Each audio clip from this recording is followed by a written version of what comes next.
Here's a live look outside through our Children's Hospital camera here. Check out that cloud cover.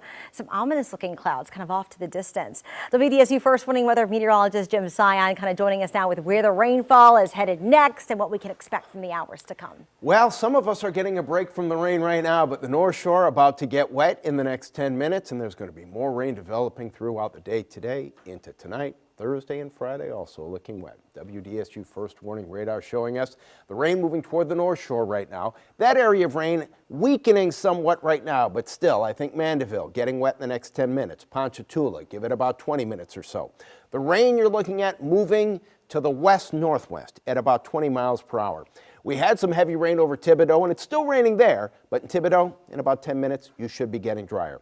More rain in the Gulf that's coming onshore. Plaquemines Parish, seeing the rain off and on over the last few hours. Grand Isle, you're getting a break, but I think you'll get wet again after about 2 o'clock. All right, we have a flood watch in effect until 7 o'clock Friday. It's because we're going to get over 3, 4, 5 inches of rain in many locations. We also have a coastal flood advisory in effect through 7 o'clock on Friday. That's because we're seeing an easterly wind at about 10 to 15 miles per hour, pushing some water onshore. Add that on top of the rain.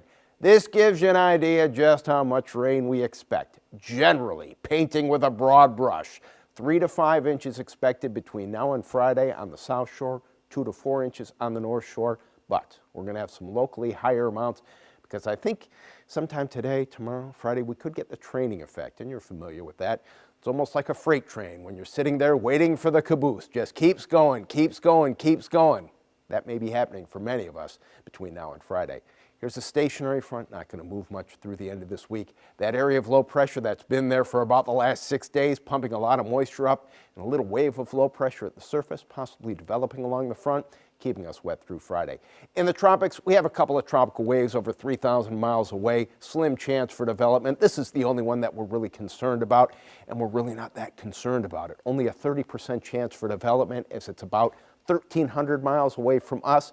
Expected to stay to the south, slow down a little bit as it gets into the western Caribbean, eventually the Gulf of Mexico. Only a 30% chance for development. One we're watching, but not one that we're really concerned about. Here's your forecast for the next 3 days going into the weekend. The front does not move much. Wet weather through tonight into tomorrow morning. Here's your Thursday. Not much change. Here's your Friday. Very little change again. Now by Saturday, here comes some drier air starting to move in. We may not clear off completely and could have a couple of coastal showers Saturday into early Sunday, but it's going to be cooler. It's definitely going to be better weather for the weekend. We just be maybe a little cloudier. May have a shower to talk about close to the coast on Sunday, but let's get through the next 2.5 days because the flood watch is in effect until 7 o'clock Friday. Widespread rain and thunderstorms this afternoon into this evening. Chance for rain close to 100% for tonight. Temperature is going to be in the 70s first thing tomorrow morning, and the high temperature is only going to make it to the mid-80s, if that. Flood watch in effect tomorrow again. Numerous showers and thunderstorms, not only tomorrow, but Friday as well. Now, over the weekend, yes, the cooler and drier air gets here. We may still hang on to some of the clouds and maybe an isolated shower early in the day on Saturday. But our Saint Sunday, whether it's completely clear, whether it's partly cloudy, even if it's mostly cloudy, is definitely going to be much better. Temperatures much more manageable, lower humidity, and a little bit breezy on Sunday as well. That's your WDSU First Warning forecast.